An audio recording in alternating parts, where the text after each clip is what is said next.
बिस्मिल्लाहिर्रहमानिर्रहीम। अस्सलाम वालेकुम नाज़रीन, आप यूट्यूब चैनल देख रहे हैं। मैं इमरान ख़ान हूँ। सबसे पहले तो पेट्रोल की कीमत हुकूमत ने कम की है, उनका शुक्रिया अदा करने से पहले कुछ आदाद शुमार मैं आपके सामने रख देता हूँ।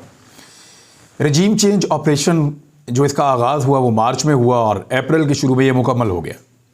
इमरान खान साहब ने अपने दौरे हुकूमत में पेट्रोलियम मसनूआत की कीमतें 10 रुपये फ़ी लीटर कम की थी और ये कहा था कि हम इसको मैनेज कर लेंगे। गुज़िश्ता दिनों बड़ी तफसील के साथ इमरान खान साहब के साथियों ने बताया, जो इकनॉमिक टीम थी, कि उन्होंने कहाँ से मैनेज किया था और कैसे मैनेज किया था और इस सब्सिडी को किस तरीके से वो लेकर चल रहे थे।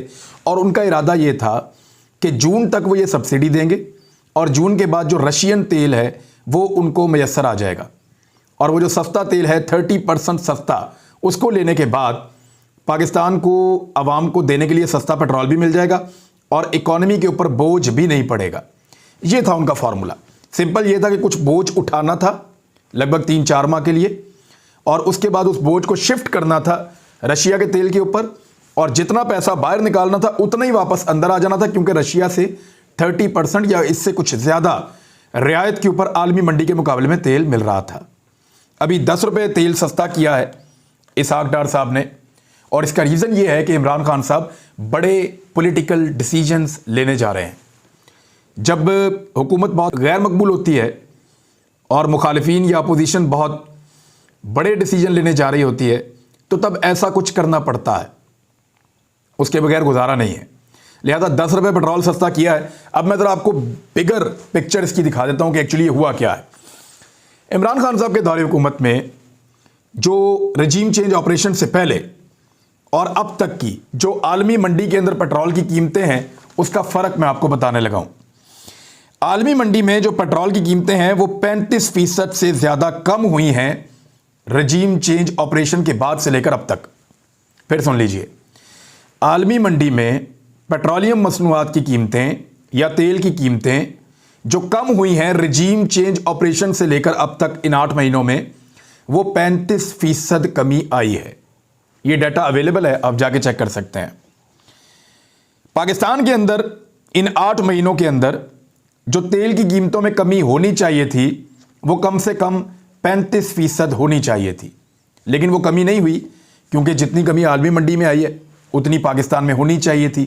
मरियम नवाज साहिबा ने यही वादा किया था कि जितने पैसे आलमी मंडी में कम होंगे उतने पैसे हम पाकिस्तान में भी कम कर देंगे। नहीं हुआ।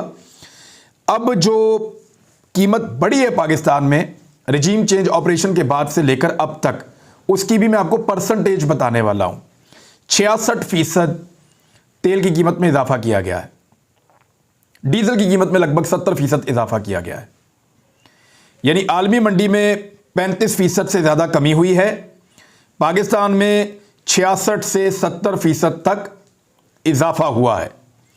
जबकि अब जो कमी की गई है, इसहाक डार साहब ने जो बहुत बड़ा एहसान अजीम किया पाकिस्तान की कौम के ऊपर, यह कमी है जी 4%, 4%। 66% का इजाफा करके, या आप समझ लें 70% अगर डीजल में आप जाते हैं तो इजाफा करके जो कमी की है वो डीजल में लगभग 3% और पेट्रोल में लगभग 4% कमी की है। और आलमी मंडी में ये कमी कितनी हुई है? 35% से ज़्यादा हुई है। ये किया जनाब इन्होंने।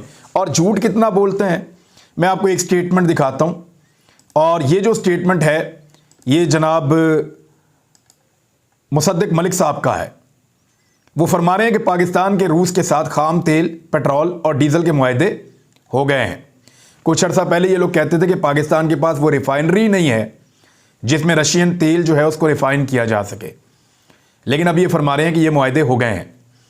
वज़ीर मुमलिकत बराए पेट्रोलियम मुसद्दिक मलिक ने कहा कि पाकिस्तान के रूस के साथ खाम तेल, पेट्रोल और डीजल के मुआहदे हो गए हैं। वैसे रिफाइनरी होना कोई ज़रूरी नहीं है, तेल जो है उसको स्वैप किया जा सकता है इंटरनेशनल मार्केट में। अगर आपने रशिया से एक मखसूस क्वांटिटी में तेल ले लिया है और आप चाहते हैं कि आप वो तेल पाकिस्तान में इस्तेमाल हो और आपके यहाँ पे रिफाइनरी नहीं है, तो आप स्वैप कर सकते हैं इंटरनेशनल मार्केट के साथ। वो जिनके पास है वो ले जाएंगे, वो यहाँ आ जाएगा। तो वो ऐसा भी आप कर सकते हैं। मैं वैसे ही आपको एक सोल्यूशन बता रहा हूँ। तो रूस ने ये कहा था कि रियायती नरखों पे पाकिस्तान को पेट्रोल देगा, ये पहले बात हुई थी। लेकिन अब मुसद्दिक मलिक साहब ने थोड़े दिन पहले क्लेम किया कि रूस के नए कारखानों से, अच्छा थोड़े दिन पहले जब ये वहाँ गए थे तो तब खबर आई थी और मुसद्दिक मलिक साहब के हवाले से ही ये खबर दी गई थी कि रशिया में उनका दौरा नाकाम रहा है।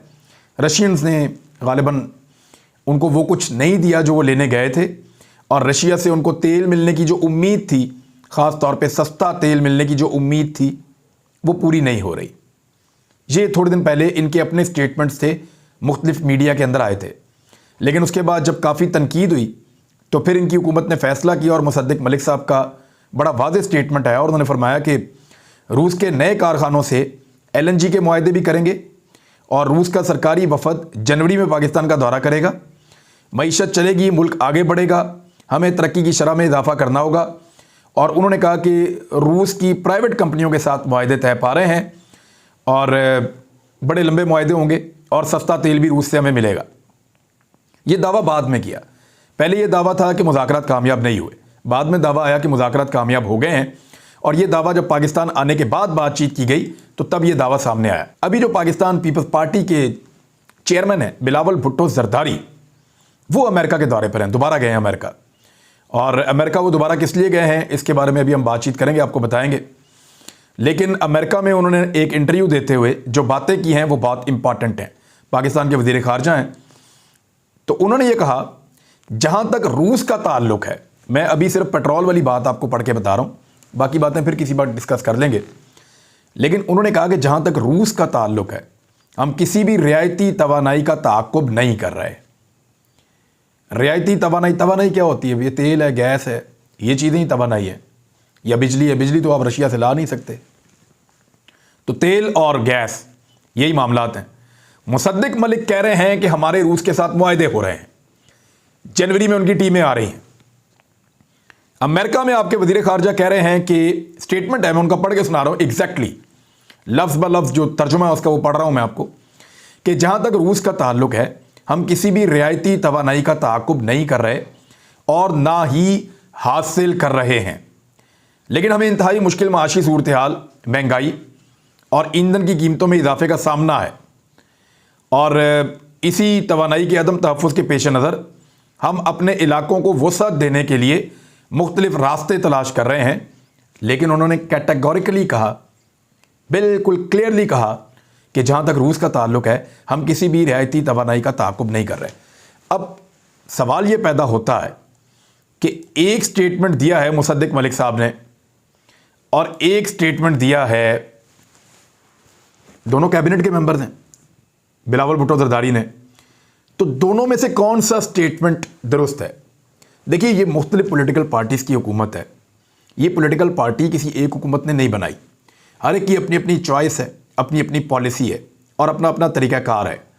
तो इसलिए पाकिस्तान कोई सिमत नहीं पकड़ सकता, कोई इधर को जोर लगा रहा है, कोई इधर को लगा रहा है, कोई इधर को लगा रहा है, कोई कह रहा है कि मैं रशिया से लेकर आ रहा हूँ सस्ता पेट्रोल, लाना चाहिए। बल्कि बिलावल को वहाँ पे खड़े होकर कहना चाहिए था, जैसे इंडियंस ने कहा था कि जी हमारा अपना मफाद इसमें है कि हमें सस्ता पेट्रोल मिल जाए, हमारी इतनी बड़ी पॉपुलेशन है और हम उनके लिए सस्ता पेट्रोल लेने का हक़ रखते हैं। इंडियंस ने लिया था, श्रीलंकन ने लिया था, अभी अफ़गानिस्तान ने भी लिया है और उनकी इकॉनमी को बहुत फ़ायदा हुआ। तो बिलावल वहाँ पे जुर्रत के साथ कह सकते थे कि रशिया के साथ हम अगर कर रहे हैं कारोबार तो ये हमें करना चाहिए। थोड़े दिन पहले जो वज़ीर ख़जाना है पाकिस्तान के, इसहाक डार साहब, उन्होंने भी ये फरमाया था कि अमेरिका को साफ साफ कह दिया है, आगाह कर दिया उनको, IMF को भी कह दिया सबको हमने, कि हम रशिया से जो है वो अब तेल लेंगे और सस्ता तेल लेने से हमें कोई नहीं रोक सकता। बड़ी अकड़ के अंदर इसहाक डार साहब ने ये स्टेटमेंट दिया था।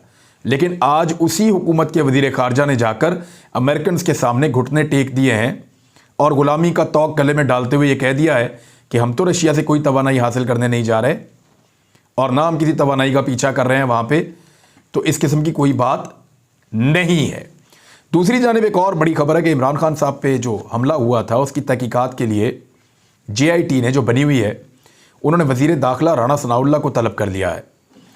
राना सनाउल्लाह को तलब किया है, जावेद लतीफ़ को तलब किया है और मरियम औरंगज़ेब को भी तलब किया गया है। मामला है क्या? देखिए, एक ख़ास बयानिया बनाया गया था इमरान खान साहब के ख़िलाफ़, जिसमें बहुत सारे अल्फाज इस्तेमाल किए गए थे और जो हमलावर है वो भी उन्हीं अल्फाज को इस्तेमाल कर रहा था कि ये गुमराह कर रहा है और इस तरह की चीज़ें PTV के ऊपर जानबूझकर बार बार कंपेन की गई। एक मजहबी जनूनियत का एक केस बनाया गया और फिर उस शख्स के ऊपर हमला करने वाले ने उसी मजहबी जनूनियत का इजहार किया अपने बयान के अंदर।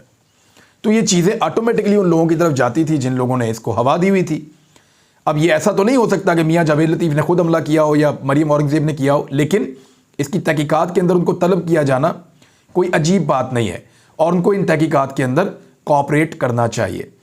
जबकि राणा सनाउल्लाह साहब के ऊपर तो इमरान खान साहब ने बराह रास्त एलिगेशन लगाया कि वज़ीर आज़म शहबाज शरीफ, राणा सनाउल्लाह और एक मेजर जनरल, ये लोग हैं जी मेरी कत्ल की साजिश के पीछे, और इमरान खान साहब बड़ी कन्विक्शन से ये बात कर रहे थे। बहरहाल अब इस सारे मामले के ऊपर उनको बुलाया गया है कि वो आज के दिन में आएँ और आकर पेश होकर जवाब दें सवालात का। आज का दिन भी बड़ा बोझल है, 16 दिसंबर का दिन है, और इस दिन दो बड़े खौफनाक वाक़यात, हादसात पाकिस्तान के साथ हुए।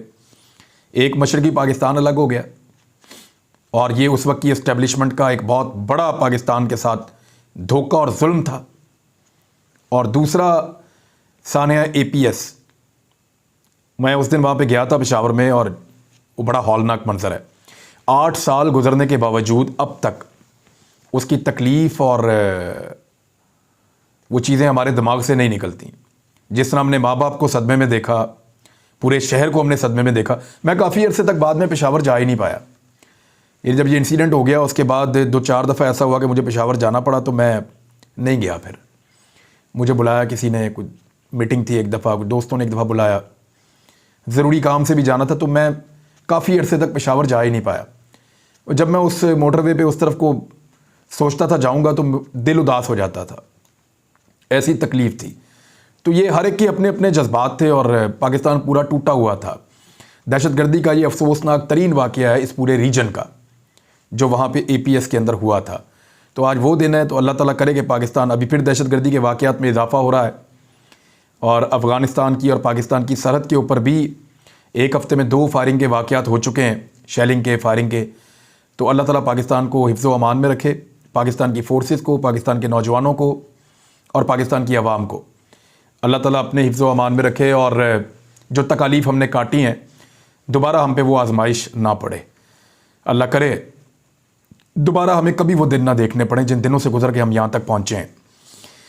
अब कुछ और इतलात हैं, यानी पाकिस्तान में सर्वेज हो रहे हैं। एक सर्वे तो ये कह रहा है कि 92% पाकिस्तानियों ने ये बताया है कि पाकिस्तानी कुछ बचत ही नहीं कर पा रहे। अब 92% पाकिस्तानियों का ये कहना है कि हम कोई पैसा नहीं बचा पा रहे अपने कल के लिए, जो कमाते हैं वो फ़ौरन उसी तरह खर्च हो जाता है।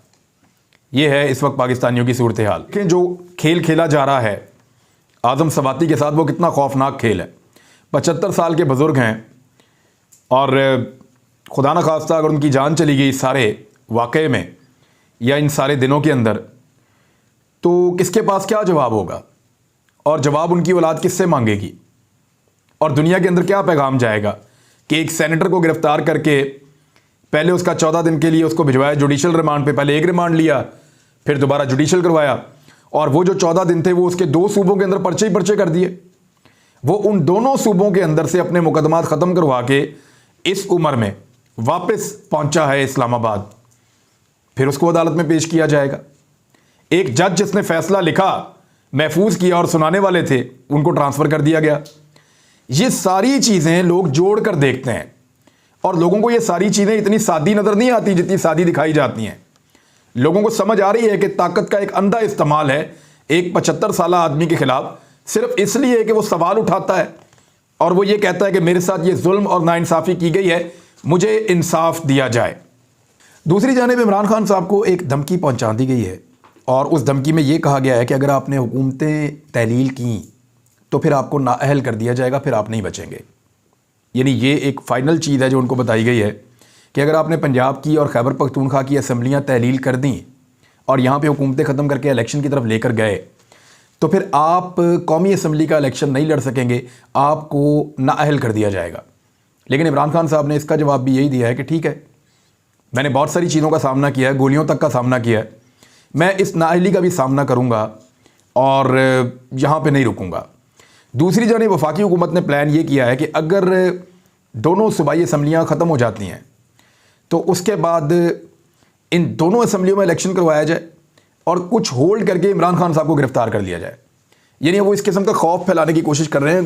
एहसन इकबाल साहब ने स्टेटमेंट भी दे दिया है कि अगर दोनों सूबाई असम्बलियाँ ख़त्म हो गई तो इमरान खान की ताकत ख़त्म हो जाएगी और फिर इमरान खान साहब को गिरफ़्तार करना बहुत आसान हो जाएगा और उनको गिरफ़्तार कर लिया जाएगा उन केसेस के अंदर जिनमें वो गिरफ़्तार करना चाहते हैं।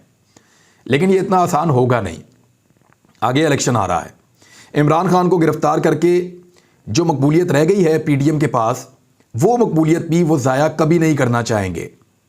मैं आपको फिर बता रहा हूँ कि इमरान खान को अगर गिरफ़्तार किया गया तो अदालतें यहाँ पे मौजूद हैं। पाकिस्तान के अंदर जो शोर मचेगा उसके बाद इमरान खान को आज़ाद तो करना पड़ेगा, लेकिन गिरफ़्तारी से आज़ादी के बीच में पीडीएम की जमातें अपनी रही सही मकबूलियत भी खो देंगी। तो इमरान खान साहब के लिए खोने के लिए सिर्फ इतना ही है कि उनको चंद दिनों के लिए गिरफ़्तार कर लिया जाए, या इतना ही है कि इन दो हुकूमतों को छोड़ने के बाद वो दोबारा इलेक्शन लड़ने जाएं। चौधरीज़ का मैंने आपको कहा था कि अगर एस्टेब्लिशमेंट ने उनको ना रोका तो फिर वो असम्बलियाँ तहलील कर देंगे, लेकिन इसके बदले में अब वो सौदेबाजी आजकल चल रही है कि आप हमें कितनी नशिस्तें देंगे, हमारे कितने एमपीएस इलेक्शन लड़ेंगे, हमारे कितने एमएनएस इलेक्शन लड़ेंगे, आप हमारे से मुस्तकबिल का जो है वो फैसला कीजिए कि आप हमें कौन से ओहदे देंगे। अब इन चीज़ों के ऊपर बात हो रही है। कुछ लोग तो ये भी रिपोर्ट कर रहे हैं कि शायद चौधरी परवेज़ इलाही ने वज़ारत आला मांगी है, लेकिन मेरी इतला के मुताबिक अभी तक वज़ारत आला ना मांगी है, ना उसकी इमरान खान साहब ने कमिटमेंट दी है, ना उन्होंने मांगी है ना कमिटमेंट दी है। लेकिन अभी बात हो रही है सीटों के ऊपर कि काफ लीग कितनी नशिस्तों पर इलेक्शन लड़ेगी पंजाब में कौमी असम्बली की, और कितनी नशिस्तों पर इलेक्शन लड़ेगी पंजाब में सूबाई असम्बली की। भारत इमरान खान साहब का तो यही मानना है कि जो सीटें इनके पास हैं वही इनको वापस लौटाई जाएं, लेकिन परवेज़ इलाही साहब और मोहन्नस इलाही साहब कुछ ज़्यादा की डिमांड और उम्मीद रखते हैं। बहरहाल मेरी कुछ पाकिस्तान तहरीक इंसाफ के लोगों से बात हुई जो कुछ मुलाकातों में थे, उन्होंने कहा जी लगता मुश्किल ही है, लेकिन चौधरी अगर हमें छोड़ के चले जाते हैं तो उनका बहुत बड़ा नुकसान हो जाएगा और इस वक्त वो नुकसान शायद उठाने के मूड में नहीं है। अगर एस्टेब्लिशमेंट ने उनको ना रोका तो वो असम्बलियाँ तहलील कर देंगे, लेकिन उसके बदले में वो गारंटीज चाहते हैं कि उनको कितनी ज़्यादा सीटें पाकिस्तान तहरीक इंसाफ जितवा कर देती है। अब तक इतनी, अपना ख्याल रखिएगा, अपने इस चैनल का भी। अल्लाह हाफ़िज़।